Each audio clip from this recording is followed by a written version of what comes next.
Well, thank you all so much for joining us. We're really excited today to do a demo looking at sketching tools. So we're really excited to have Brad Ackerman here today. Brad is a coworker of Alter's from Hook Studio, and he is currently the Associate Production Design Director for Hook. He is also a freelance graphic and web designer.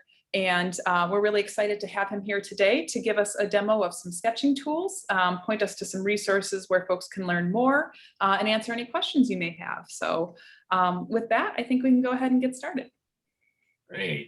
Well, hi, everybody. It's nice to meet you all. My name's Brad, as you now know, and appreciate you letting me come in and speak today. I'm going to be talking a little bit about Adobe Illustrator and programs like it. And yeah, if anyone has questions as we go, feel free to let me know, and we can do some at the end too. And I hope it is useful and feels like a valuable use of your time.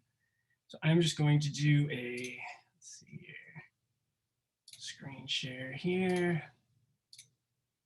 Can you all see my screen? Great.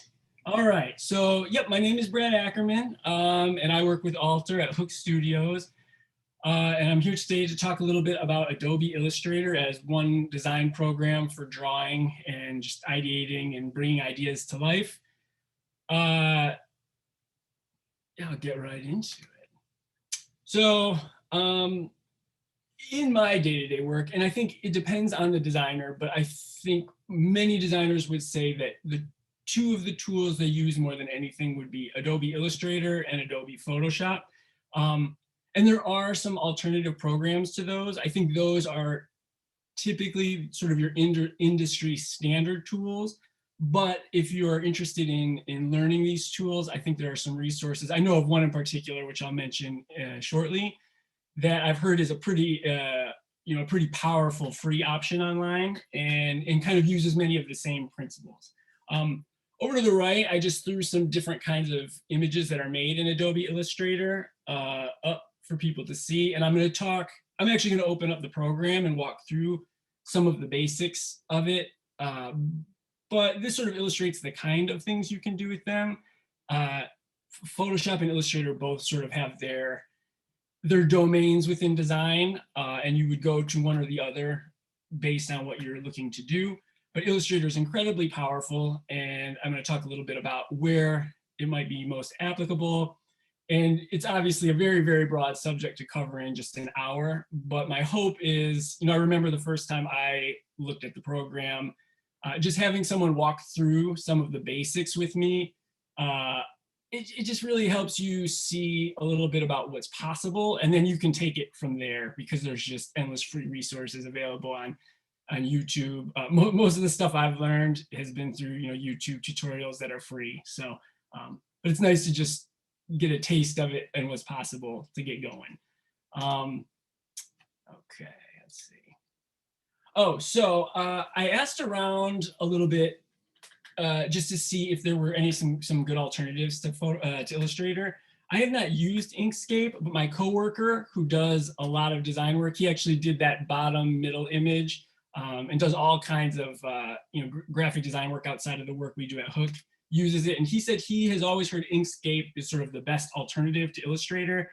And I looked it up, and it seems to be pretty well regarded. So if you are looking for something and don't have an Adobe subscription, that might be a good place to start. And I think a lot of the principles that we'll go over are similar. Sorry, some of these images are a little bit blurry, but I hope you don't mind. Okay, so yeah, just quick additional note. I'm going to mostly be referring to Illustrator and at times Photoshop, because these are, quote unquote, the industry standard tools, but the information is not unique to those programs. I think, the fundamentals behind them and how they're used are applicable in other programs that work similarly. So I think I don't want to give the impression that if I'm saying in Illustrator we would do this, that means that if you don't have Illustrator, that's not something you could use. Each program might be a little different than one another, but I think the fundamentals are the same. And one other note that I think is just really good, I think, to know is, with all the fancy technology out there right now, I remember when I got started designing, it's sort of daunting in a way. There's just so many tools and there's so many things, and but the truth is at Hook and pretty much any designer I talk to, for the most part, when it comes to ideating and coming up with ideas and really trying to think through something, pencil and paper is still by far the vast majority of designers will say that is the way to go. And even at Hook, like our chief creative officer, one of the things he's pushing on everyone is don't go to the design tools on the computer right away. Really, sit there, draw, write notes. Like there's just something you can do with your hands and paper that doesn't come through quite as quickly on a computer, even though they're so powerful. So, pen and paper or pencil and paper is just one of those tools that we all have, and it's really, really powerful. And then the value of programs like Illustrator and Photoshop they really become especially useful when you have an idea and now you want to kind of polish it into that next level design. But really, every designer I know still, for the most part, starts by just drawing on paper or something like that to get the ideas flowing. And so that is still the most powerful tool, I would say. But once you've done that and you have some ideas, Illustrator can be a really, really cool program to use. All right. Okay, so there are just so many programs out there that do different things. But I think if you were imagining getting into design or a design project and looking for where to dip your toes in or get started, Illustrator and Photoshop cover the vast majority of things you would need to do as a designer. And there are other programs if you wanted to get into 3D one day or print design, but if you are somewhat knowledgeable in Illustrator and Photoshop, you can cover a huge amount of design territory. So those are really the two good places to start, in my opinion. And they cover two really important areas within design that are very, very different. And I didn't even understand the difference until I myself started dabbling with them. And I'm mostly going to cover Illustrator, but I do want to mention Photoshop just so it's clear when you would turn to one or the other. So, and I'm sorry, this may be stuff that people know, and I hope I'm not being redundant, but just to make sure we all have sort of the same foundation. Programs like Photoshop really revolve around editing pixel data, so photos and things that use, points of information that look very real.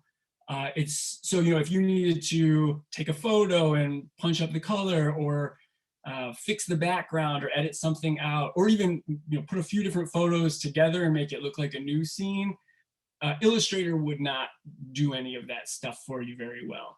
That's all going to be Photoshop. It's great for photo editing, photo retouching, photo compositing. Even if you wanted to add texture to something, or make something look like it's painted on a wood table or a brick wall, and I have an example of that later. That's where Photoshop comes in, because Illustrator, it has a very clean and drawn look. It doesn't do as well with making things that look textured and real. That being said, Illustrator is very, very useful for materials that you want to be clean, very easily editable, and maybe the most powerful thing about them, scalable. So illustrations, logos for sure, typography, anything you're going to do with type, user interfaces for apps and websites. The reason scalability is so important is, imagine you design a logo for somebody and they're going to want it on a business card, so you need it to be this big. But let's say one day that same company says, hey, we want to make a billboard, so we need that file, but now we need it to be 10 feet tall. I think we've all seen what a photo looks like when it's stretched too far, and you can see all the pixels, or it looks blurry, the quality is very reduced. If people don't, actually, I can show you an example, because I put some very blurry photos in the beginning of this presentation by accident, but something like this, which does not look good on me for having made this presentation, but you can see how blurry that is, and it's because it's too big for the space. It was probably built to be half this size, and I blew it up a little too much, and there's just no more information. So what ends up happening is each little dot that makes up this picture is just getting stretched, and so it gets fuzzier and it just looks worse. So that is the limitation of Photoshop. Even though it can look so real, you essentially have to build everything at the largest size you would ever want it to be. And if someone ever needed something bigger than that, you can't just make it larger. Illustrator, on the other hand, you could take that same logo and make it 30 feet tall or 3 inches tall. The way it works is it's a completely different system of design, and it's completely scalable, which is, for things like logos, you really want to try to always work in Illustrator. And just to clarify, so Photoshop is pixel data, Illustrator is vector data. So what is vector data? I was never big in math, and I thought I'm going to be an artist one day and I don't need to know math, but it turns out there's lots of math in design. Although when you're actually working in Illustrator, you're not doing a ton of math. But vector data essentially is, instead of pixels, like crammed together in little dots that make a picture, vector data, it's almost like it's creating a mathematical formula for spatial information. So for example, like in this curve you would see here, it's recording that there are 3 points, one in the upper left, one in the middle there, and one in the bottom right.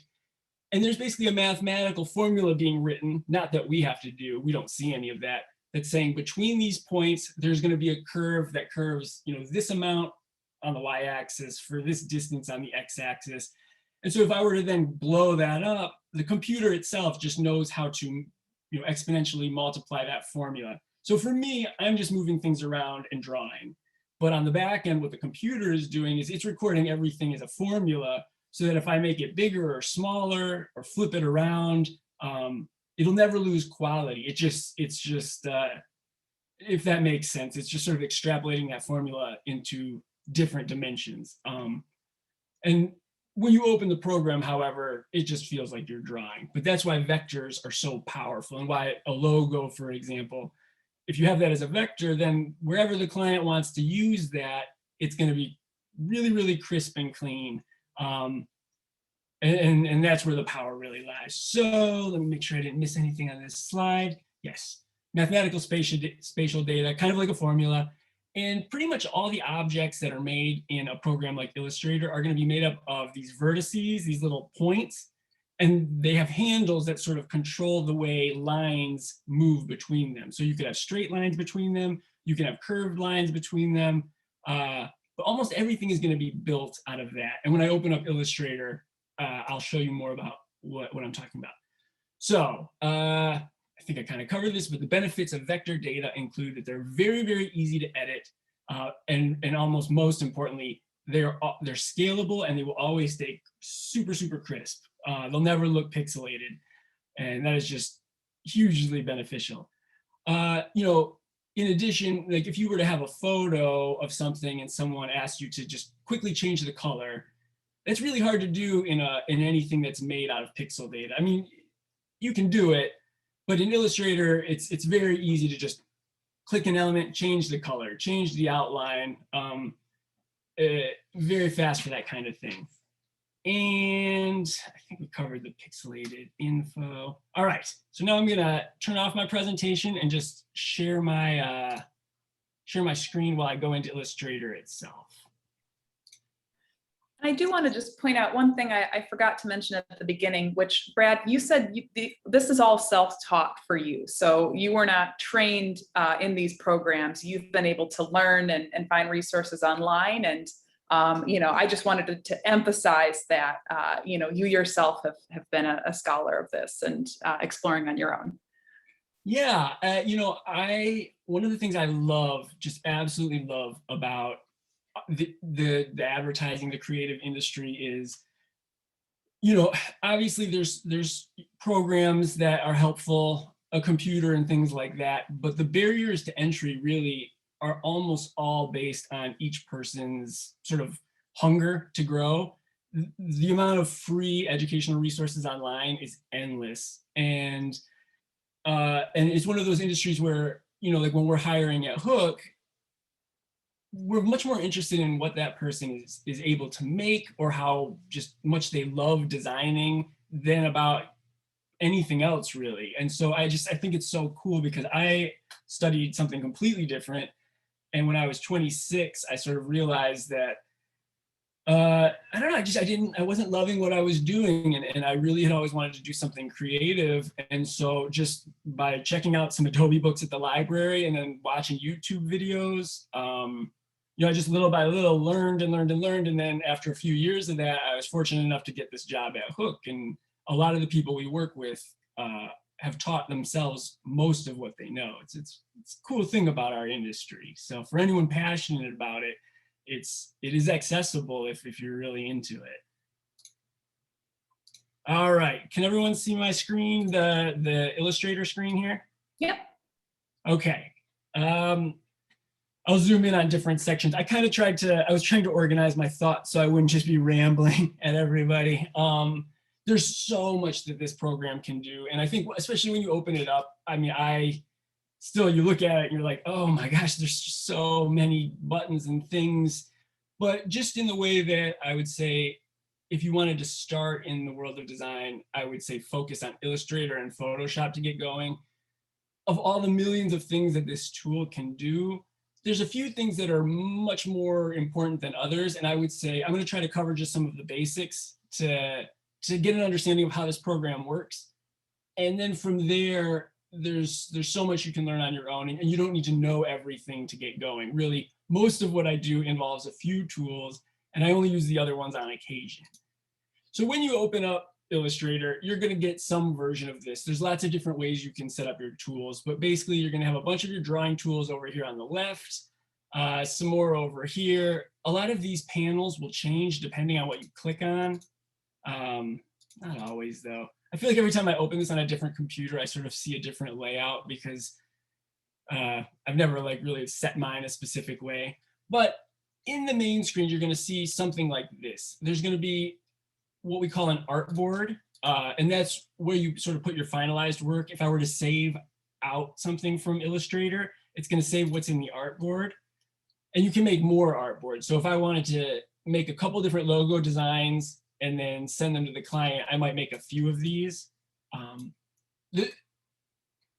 One thing I would recommend doing for anyone interested is going on YouTube and just watching some intro to Illustrator tutorials, because a lot of the things, just like how I made copies of this artboard, there's a few little shortcuts and things that you can learn from watching those videos. And it's probably more than I'd be able to cover in just one meeting. But what I used to do is I'd watch a video and just keep a notepad of, okay, copying an artboard, that's Alt click. And once you do it a few times, you're really not doing that many different things. It'll start to sink in. But those videos are really good for just learning the quick ways to move around the program. But this is where you would put your final art. And then this larger gray area is your workspace. And so maybe I would be experimenting all around here. It's kind of like a sandbox or a play area. You can make a big mess, and then you just sort of lay out your final work in the artboard.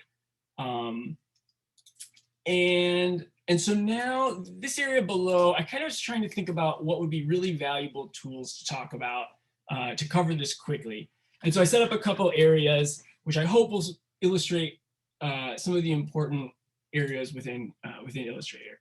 So like I said, I mean, you hear Illustrator, you think, oh, this would be the program to open up and start sketching and drawing. And in some ways that's true. Surprisingly, for things like digital painting, a lot of times people are actually in Photoshop. But when I need to sketch out an idea, I'm still probably going to use a paper and pencil. Illustrator makes really, really clean graphics, kind of like those ones I showed at the beginning of the presentation. And you actually can draw in this program, but I'm going to show you some of the other things it's really well known for. So I think one of the things we talked about at the beginning was the idea of vector information and how everything is made up of points and lines. And so one of the most used tools in Illustrator is right over here. It's the pen tool. And this one takes a little practice. And one of my recommendations at the end would be to just, I don't know anyone who would say the first time they started playing around with the pen tool, it felt natural, but that's normal. It's one of those things where it's just good to practice this. But essentially what this does is when you click, it creates a point and it automatically starts drawing a line for you. And then if you click again, it'll make another one. But if you drag, it starts doing that thing we were looking at where you're creating curves essentially. And I need to change.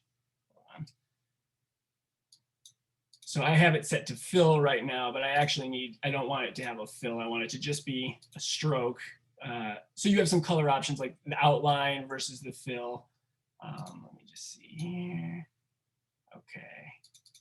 I'm just gonna make this bigger. Can you all see my screen okay? Cool. So one of the things we do with pen tool a lot is just outlining stuff.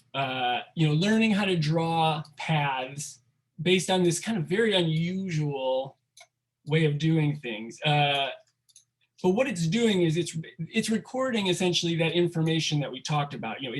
It's mapping out using math that I don't understand, how far apart these points are and how the lines move between them.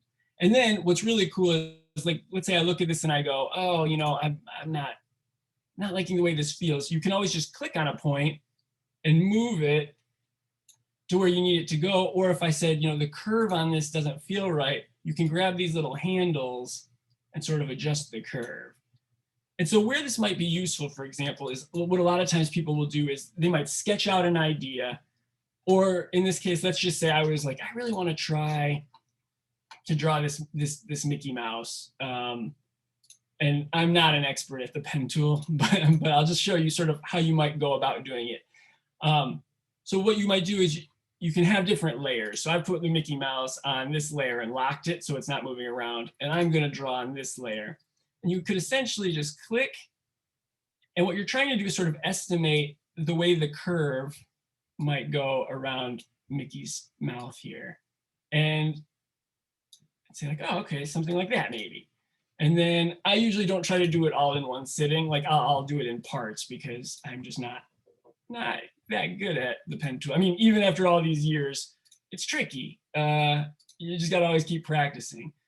And then maybe I'll grab. And then what you can do is if you click on a point, it'll automatically start adding to it. And this is one of the things people use Illustrator for a lot.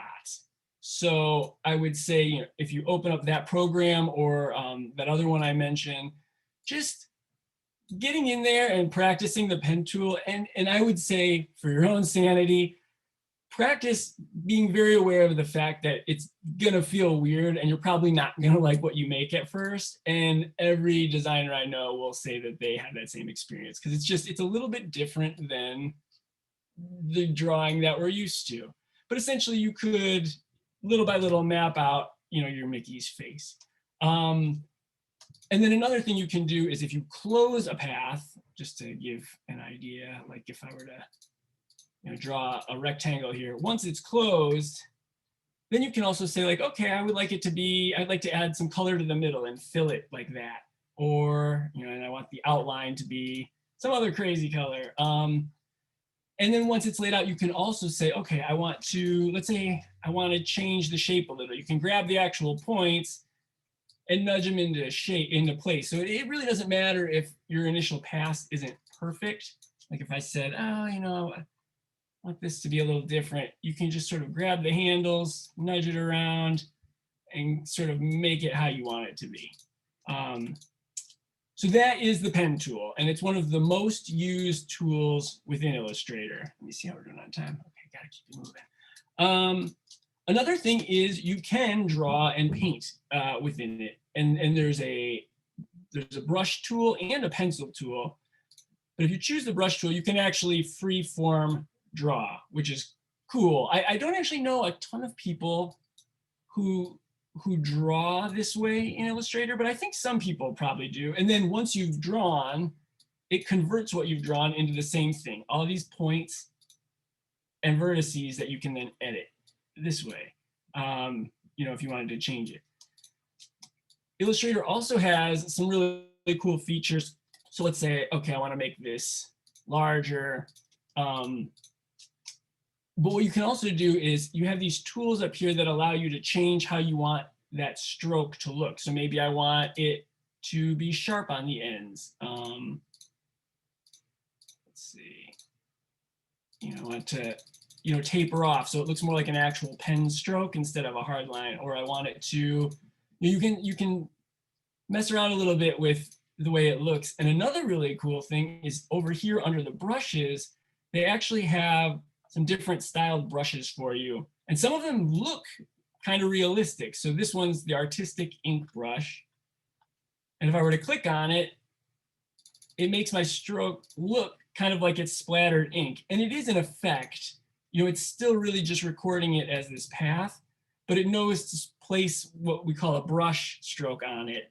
Or if you wanted to make it, there's all kinds of cool options. And there's a bunch of free ones online that you can add as well. So that's really fun to play with. Like sometimes if I was trying to create a more organic effect, for let's say a logo or something, and I'm like, this just looks, some people will say, Illustrator sometimes looks a little too clean. And some logos, you want them to be really clean looking, but maybe let's say this was for a wine company, and I want it to feel a little more earthy and not, super modern and computery. Maybe I would actually put, sort of one of these charcoal like strokes around it and kind of give it something that feels a little more handmade, even though technically it's not. There's all kinds of fun things you can experiment with that. And again, I know I'm covering a lot of information in a short time. I think my goal here would just be to see a little bit about what's available and then explore the parts that interest you on your own, or watch more YouTube videos. So this is kind of what we were talking about, the strokes and brushes. There's all different kinds. So these are all just the same line. I'm hearing thunder. I'm just gonna warn, yesterday our power went out. So if I suddenly disappear, I'll try to join back on my cell phone if I suddenly drop, but fingers crossed. So this is the same thing. These are all just lines, but I've applied different stroke designs to them. And so there's a lot of cool stuff you can do with that. Over here is a tool. There's a tool called the Pathfinder. On my screen, you see it up here. Anytime you're looking for a tool, though, that you don't know where it is, if you go up to Window, here are all the different menus to look for. So if you were watching a tutorial on YouTube and it says, use your Pathfinder tool and you don't know where that is, you can always go up here and find Pathfinder, and it'll, if it's not available, it'll open it up or it'll show you where it is. This is a really cool feature of Illustrator. So I'm gonna make a couple copies. And essentially what this does is it makes combinations of shapes. So for example, if I have this circle and I have this square and I click them both, there's all these different ways I can have one affect the other. So if I click this one, I believe it puts them together into one shape. So now I have one solid shape. You can also have one chop the other one away, or I could say I just want this middle area. And so sometimes this ends up being the most effective way to draw. So like I was just looking at this Mickey Mouse we were doing. I'm gonna come over here real quick. And what I'm actually thinking is you could use your pen tool, but another thing I could do, which might be easier for getting the initial shape, I'm gonna make this nice and big. So I could, maybe I go, well, these are all circles basically. So if I draw a circle here and I draw another circle here, what I'm doing is I'm just, if you hold down Alt, it makes a copy. And then I make a circle here. And then I can click them all. And if I hit this Pathfinder tool to join them, now it's just one shape. So that could end up, especially if you're really, I would go to this over the pen tool usually, because making a perfect circle with all the angles is very difficult. And this might be a way that you can leverage the power of the program to help you out. So the Pathfinder is really, really cool for that. Another one that's actually very, very fun, Illustrator has a feature called Live Trace. Why I'm using Mickey Mouse for everything, it just was the first thing that came up when I was looking for images, but it's a good example for something that's black and white. When you click on an actual, you can drag a photo or an image into Illustrator, and up at the top, you'll get an option called Image Trace, and it will basically use the computer to try to create a vector out of something that's not a vector. So something that's really black, it won't be perfect. Like on a photo or something, it's not gonna come out as clean. But if you have something like this that has very distinct lines and maybe minimal colors, like for example, this is not a vector image. So if I blow this up big enough, I guess it's a pretty big image because I'm not getting that pixelation. But at a certain point, you can see that now it's starting to get this ragged edge here. But let's say I said, I really want this to be a vector. If I click live trace, we lost some of the color, but it actually turned it into a vector now. And then the only thing you have to do at the end is there's a feature in Illustrator called expand. And when you hit expand, it actually like applies all the points and the lines to your design. So now this is actually a vector image now. See, it built all the points and lines around it. So, if you're ever making something like, or maybe you even need part of something or something just to get you started. Obviously, if you put Mickey in your logo, I hear Disney will likely sue you, so maybe don't do that. But if you needed, let's say, like a piece of a tree or something, you could at least use this to get you started, and then maybe begin editing it on your own. So that's just a really cool, powerful tool. Or let's say, or actually, what one of our coworkers does is he will hand draw his designs in really dark black and white. My power is flickering, so it may go out. I really hope it doesn't. But he would draw it in really dark black and white, and then he actually uploads it here and has the computer live trace it so he gets his vector. Okay. Talk maybe a little bit more about that. I see we got a question from Sarah for the drawing script. How do you import that file into Photoshop? Oh, very, very good. Into Illustrator? Into Illustrator, yeah. Once it's on your computer, you can actually just, here, I'll drag one in. You can actually just click it. I'm on a Mac, so it might be a little different. I think probably, let's see. I believe there's going to be there's probably an import option. I usually just drag it from the folder right onto the screen. I'm going to see though if there's often though there's an option that says import. Let's see. I think you could hit open and then open that image, but from within Illustrator. The way I usually do it is I'll just click it in the folder and drag it in. So there I just dragged in this photo that I had on my desktop. And then one of the things that it'll do, it'll place it in there. And then this part's a little tricky. As long as your file stays on your computer, right now Illustrator is not actually holding this image. It just it's showing it to me and it's remembering where it is on my computer. But let's say I knew I was going to take this file to another computer. You would just click embed, and now that's actually saved the image within the file. I'm just curious what'll happen if I try to live trace this. This is not the kind of image that should work well in an image trace. It's just got way too much detail. So you can see what happened there. That being said, though, there are different trace options that you can play with. Like you can have it trace in color. So now I'm going to have it try to trace in 16 colors.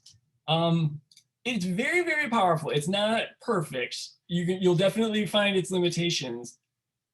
But for as complex an image as this is, for example, okay, so I've just saved it at 16 colors. Now, if I hit expand, you can see this is how Illustrator basically works. It's basically broken it into these different chunks, all that have this pixel data around it. And that's essentially what Illustrator will do to everything. So for an image like this, it's cool. I don't know that I would have much of a use for it, but at this point, you now could scale this to any size because it's taken what were just pixels, pretty small size pixels, and turned it into a vector that's all essentially math that could go anywhere. So I hope that answered your question, and feel free to keep them coming if other people have questions. Another area is something called blending modes, and this is in Photoshop and Illustrator both. Where is it on my screen right now? Oh, okay, so you can control how the colors of objects interact. So right now they're both just solid colors. So one goes above the other. I can basically have one go above the other or change the order, but solid color. Over here, you have a menu called transparency. And if you don't know where it is, you'll just find it again. Window, all your menus are here. And you can tell these colors to interact in different ways. They're called blending modes because it's how you want them to blend. So for example, if I click on darken, it's going to only show the dark, or I did not do exactly what I thought it would, to be honest. I only use some of these, so I'm not the absolute expert on blending modes. But essentially what they do is they interact with each other. They make them interact with each other differently. So let's see. This isn't doing quite what I was expecting, though. Let me try something else here. Okay, I think that's, so as I so when I multiply, it basically multiplies the two colors together. I don't know what color burn does, to be honest. More often than not, I'll be totally honest, I find that I will click through these to look for an effect I like, but I've never felt like I could sit down and completely explain what each of these blending modes does. They have to do with just how the colors interact with one another, but so I'm sorry I'm not more informative on that, but they're very, very powerful. And especially a thing you could do is, let's just pretend, let's imagine this was wood grain. It's obviously not, but, and I have a logo that I've designed. And I want it to look like that logo is laying, let's see. I want it to look like that logo is laying on top of the wood grain. You know, let's say the design I want to do is to make a logo look like it's on a table. If I have my opaque or my solid color, you don't see what's underneath it. But if I were to change it to multiply, now it's shining through. I'm going to just bring the opacity down because it's not really having the effect I want. But so what I just did there was I just made it less, bringing the opacity down. But see now, when I bring this over, it's multiplying the two shades together. And so it's giving it an effect of one laying over the other. And there's just all kinds of stuff you can do with this if you want to explore. Additionally, colors and gradients. You have these color panels. You have access to, just all kinds of colors. In addition, if you want to explore gradients, there's just endless options. This is a very complex area, and so you can do very simple gradients, or if you really like color, I would definitely recommend watching some tutorials. But with a gradient like this, I can choose the color I want over here. Let's say, just doing grays right now, and then I can also, adjust how I want that gradient to change. So again, this is not, I don't do a ton of work with colors and gradients, but you can see that there's just all kinds of features here that you could explore if you were interested in doing so. I'm wondering what will happen if I take two of these and multiply them together just to see. What's really fun to do is just open it up and kind of, without worrying too much about what you're making, just make a big mess because there's just so many fun tools. Okay. There is something called expanding. And so I've just talked about how important it is that a vector can scale. But what you may find as you're working is, like, if I grab these lines here and I say, I like these a lot and I want to make them a lot bigger. I'm making them bigger, but you can see that they're actually kind of losing their effect because they're staying the same like height, even though I'm blowing up the whole thing. So now they look much smaller, and we think that's not the effect we wanted. And the reason is that it's still recording these strokes as lines that have been told to have a certain width of height. So it's 17 pixel height right here. I said it's 20 now. And so when it's small, that looks really thick. But if I start making these a lot bigger, it's keeping the height at 20 points, which looks smaller and smaller compared to the lines. And you'll find that as you're working, that happens from time to time. And so all you need to do is there's an option called, it's under Object, Expand. And when I click it, what you can see what it actually did is these are no longer strokes. They've turned them into shapes. And now once something's expanded, it will always look the same at any size. And you'll use expand all the time because even something like text, maybe I want to do all kinds of gradients and color. I can do the same thing. If I go to Object, Expand, right now this is text, so I could edit it and add letters, change it, say hi, But if I go to object expand, I'm about to turn it into a shape. And so right now it's recording it as letters I can edit, but when I hit expand, you'll see that now it's turned it into a vector object, just like we've talked about. So points, all that vector information. And now if I want to drag it around like a shape, I can do that. And what I cannot do now is edit it like text, because it's taken it from just the same with those lines where it took it from a line with some information added to it. It's now converted it to a shape. And so that is what we call expand. And you'll use that. Essentially what you would do is you'll work on your design and you want to have the flexibility. Like right now, I want to be able to make, let's say I want to be able to make these thicker or less thick. We're pretending these are my wood grain. And I'm like, do I want to make them thicker, less? I don't know. So you want to be able to keep them flexible. When I finally say, okay, this is exactly the look I want, and I don't want it to change, that's when you'll grab them, export or expand, and now you've essentially locked them in as a shape. And you could still edit them by editing the points, but it's more complicated. And what I usually will do is before expanding anything, I'll make a copy of it so that if I decide that that was a mistake, I still have one over here I can go back to. I only have like one more of these, and then we'll go back to the presentation. I'll try to not yap your ears off too much more. So same thing, Illustrator also allows you to edit type. So just as with other programs, there's a type tool and you can click, you can write something. It's very small right now. So right now, this is just editable text, and I can change the color. If I want to make a line break, you just like normal text, very, very editable. But there may come a time. Let's imagine I'm using this for a logo, and I think, I really want to edit these like they're shapes. I want to do something more interesting with this. At a certain point, I can then choose to expand them. Now they're shapes, and then I could do things that you can't normally do with type. Let's say I want to take these. I don't know why I would do it, but I want to make these. I want to make this eye really long, so I'm going to grab the two little points here, drag them down, and you can essentially do anything you want with them because now it's literally just a shape. Also, you'll sometimes see that you'll get these little circles in the corner, and that allows you to turn corners into rounded corners just by dragging. Just all kinds of fun stuff you can do. So I know I'm really just blowing through a ton of information. I would never expect this I wouldn't be able to retain, running through all this random stuff super fast. I think more than anything though, just seeing the kind of things it can do and the general way it works will hopefully make it feel a little bit more accessible. I'm going to jump back over to the presentation real quick. I've just got a couple more slides. Let's see. Where is my presentation here? There we go. Okay.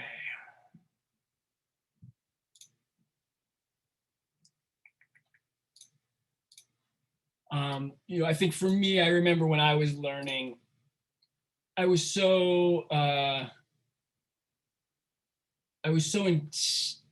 intimidated by just all the features and there's just so much. So just I had my sister, she just kind of walked me through some basics, and then, from there, I at least felt like I could approach it a little bit more. I think there's so much in here. Someone who's used it for 10 years, there'll still be a million things they don't know. But the good news is there's probably 10 things that everyone uses 95% of the time. So I think, it's not as daunting as it sometimes feels, especially if you just get in there, plan to be a little confused for a bit and start playing around. You can start really discovering what's able to be done. So I saw this cool tutorial. It was just somebody outlined the steps to making this image. And I just saved them to walk through, but you can see how an image that seems, I think it looks cool and kind of complex, how it's really just made of some basic geometric shapes in Illustrator. So this design was essentially made by drawing a circle, adding a couple more shapes, another circle. It's essentially a rectangle with rounded corners. Then they made the inner circle this color brown.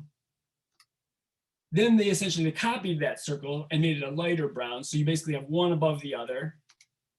And then this is where they use that Pathfinder tool that we talked about. They drew this curved line around it. You can see where those jagged points are. They're not worried about that because that's going to be underneath the rim of the cup.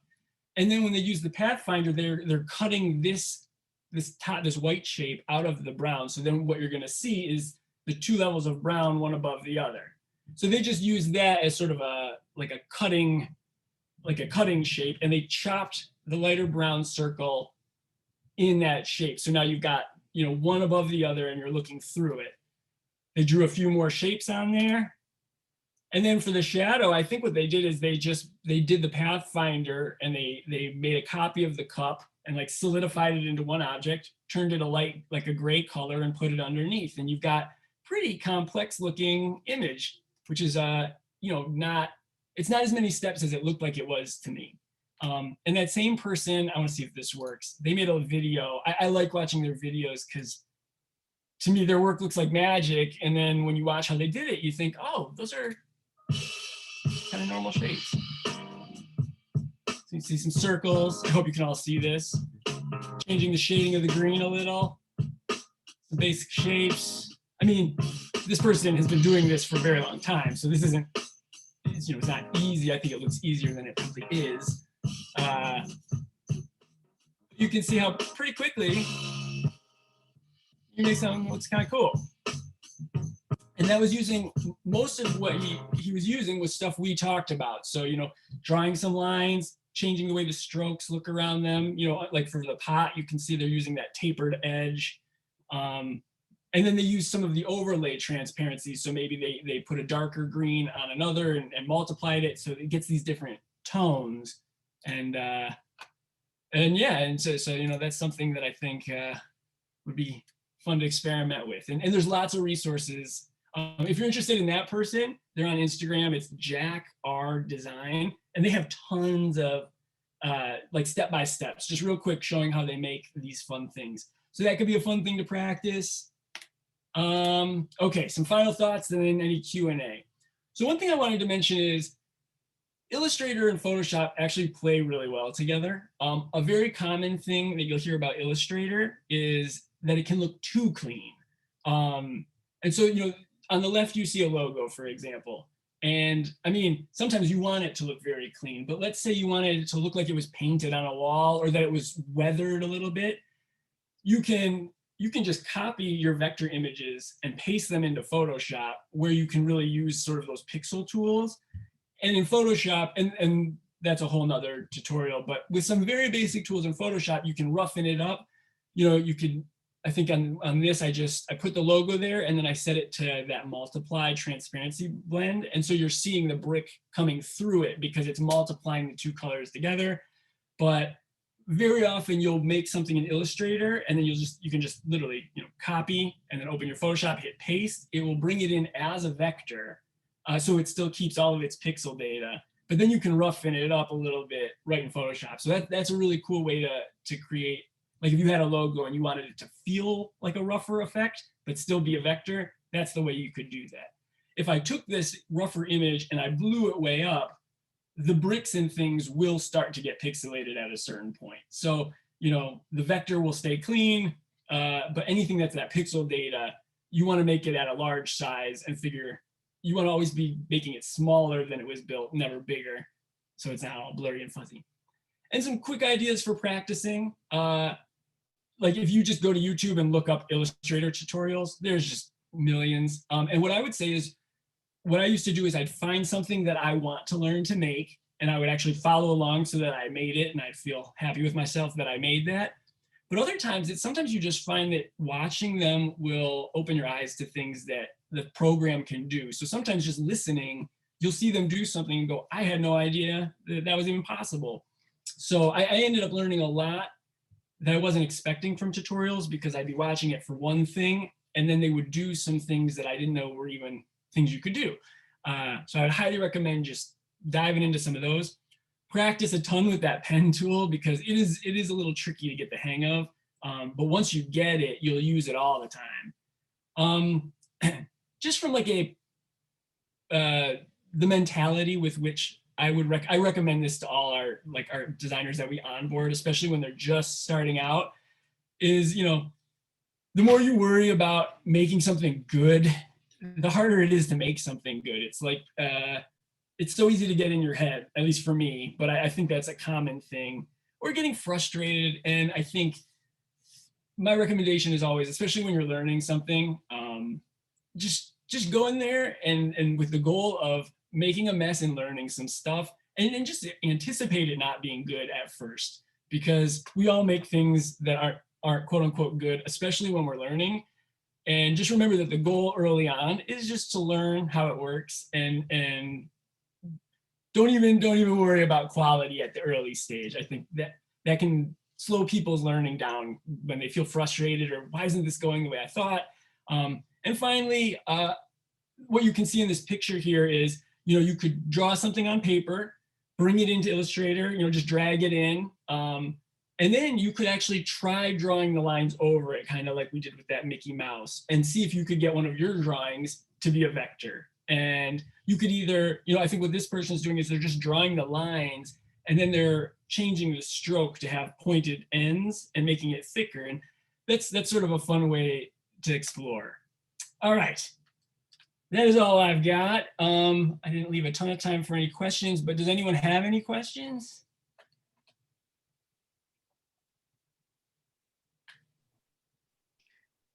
I just want to say thank you so much. That was really informative and very useful to be able to see you experimenting with it a little bit, and to encourage us to experiment as well. Certainly, if folks have questions, please jump in. Also, for those folks who have experience with these tools, if you have any additional tips or insights, we'd love to hear that as well. Yeah, me too, because there's plenty I don't know. I just wanted to emphasize, I think something that was really good when you were showing us your little tutorial is, like you were mentioning, when you said, like, I just want to see what would happen if I try to combine these things, or I just want to see what would happen if I layer these things. I feel like that's when I, as a designer, come up with the most interesting things, is when I just play around with, let me blend these together and see what it looks like. And sometimes it looks like garbage and you're like, ew, that was disgusting, let's go back. Or sometimes you can find something that's really cool. And I think just playing around with that and not worrying about like if it looks cool or if it looks gross, just playing with it really helps you find something that's interesting, and kind of like helps you set up your style a little bit more, that may be more interesting than what you originally thought you were going to do. I completely agree. I feel like probably everything I've made that I liked the best was a happy accident along the way, where I did something by accident and was like, whoa, I would never have thought of that. So I completely agree. It took me a long time to mentally get to a place where I felt comfortable. I think for a long time I would get very hung up on, is this good or not? And I learned so much less in that time than I did when later I was talking to a designer at Hook who was sort of the one I looked up to the most. He was showing me something and I was like, it is going to take me so long until I make something good with this. And he was like, just get in there, make a bunch of stuff that's hideous. Who cares? Like, this is just about playing around right now. And I felt like I started learning a lot more with that mentality. And we really encourage that now at Hook too, to not get too focused. Because just as you were saying, a lot of it's just learning, ongoing learning all the time. One immediate application that I can see in my own work is, a lot of times when we do workshops and engagements, I'm trying to quickly create interactive materials, whether it's drawing the outline of a particular neighborhood that we're talking about, or creating some simple shapes and scenarios for people to, color in and add their input. And so I definitely think I'll be using the tracing tool to quickly adapt that and move beyond my Microsoft Paint skill set. So. Oh, I hope it's useful. I really do. Yeah. Any other questions before we wrap up for today? Okay. Well, thank you again so much, Brad. We really appreciate this. We get some great feedback in the chat, and I'm sure that folks who weren't available for our lunch session will be taking a look once we post this online. So there are some great resources. And could you please just say again the free program that you recommended checking out? Oh yeah, here, let me find it. It is Inkscape, and it looks like their website is Inkscape, INKSCAPE.org. Okay, great. And one of our coworkers that does a lot of illustration recommended that one. So I'd be curious to hear how it is, but it seems like that seems to be the strongest competitor for Illustrator. Cool. Well, I definitely encourage folks to check that out. But if you also are in need of Illustrator or Adobe, please let myself know, and we'll see what we can do to get access through Design Core or through CCS. And then, of course, Sydney on our team has a lot of experience using these tools as well. So if you have questions, of course, you can feel free to reach out to Brad, to Sydney, to Alter. I'm just going to nominate all of you to be resources. But yeah, thank you again so much for your time today. Oh, well, thank you all for having me. It was a real pleasure. Great. All right. Well, everybody have a great rest of your day, and we'll see you tomorrow night for the Transformer Talk. Bye, everybody. Thanks. Bye-bye.